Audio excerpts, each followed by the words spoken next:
एक मामूली से जापानीज घर में एक लड़के का जन्म होता है। उसके मम्मी का नाम मित्सी नोहारा और पापा का नाम हिरोशी नोहारा था। उन्होंने अपने लड़के का नाम शिनोसुके नोहारा रखा, लेकिन वो लोग उसे प्यार से सिंचैन पुकारा करते। सिंचैन शुरुआत से ही बहुत शरारतें करता रहता और उसकी मॉम हमेशा उसे समझाती रहती। तो बात थी 1990 की, मतलब 5 साल बाद, जब सिंचैन 5 साल का हो गया था। उसके घर में एक नया मेहमान आने वाला था। फाइनली नोहारा परिवार को उनका दूसरा बच्चा हिमावारी मिलती है, जो अभी सिर्फ कुछ दिनों की थी। अब नोहारा परिवार खुशी खुशी अपनी ज़िंदगी काट रहा था, लेकिन कुछ दिनों के बाद एक ऐसी घटना हुई जिसका किसी ने अनुमान नहीं लगाया था। बात थी एक आम दिन की, जब सब नॉर्मल था। सिंचैन अपने टॉयज से खेल रहा था, शीरो बाहर अपने डॉग हाउस में सो रहा था, हिमावारी भी वहीं पे खेल रही थी। तभी सिंचैन की मॉम मित्सी देखती है सिंचैन ने अपने टॉयज पूरे कमरे में इधर उधर बिखेर रखे थे।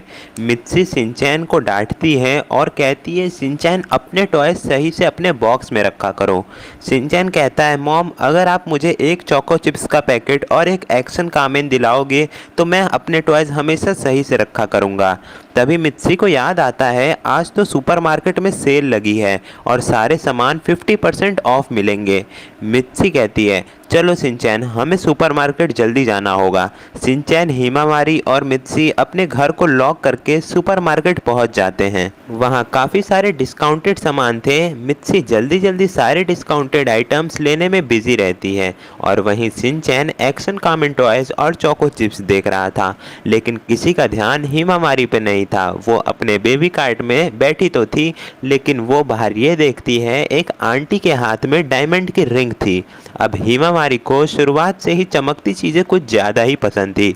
सिंचैन और मित्सी दोनों बिजी थे, तो हिमावारी कैसे करके अपने बेबी कार्ट से उतर जाती है और उन आंटी का पीछा करने लगती हैं।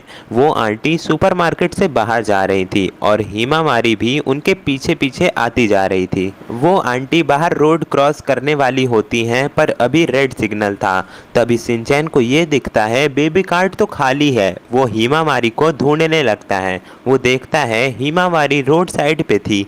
वो तुरंत बाहर जाता है उसे पकड़ने, लेकिन तभी वो आंटी रोड क्रॉस करने लगती हैं। उनके पीछे हिमावारी भी जा रही थी और लकीली किसी का ध्यान भी हिमावारी पे नहीं गया था और उसी समय एक आदमी काफ़ी तेज़ी से कार चला के आ रहा था।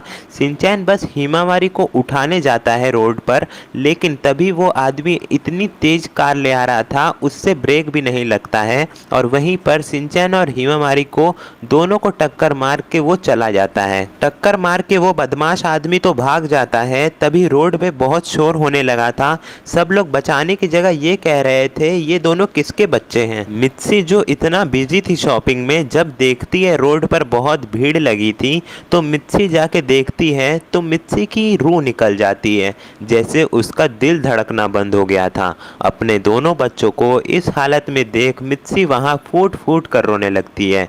मित्सी को जैसे सदमा लग गया था। इस गलती के लिए मित्सी अपने आप को कभी भी ज़िंदगी में माफ़ नहीं कर पाएगी।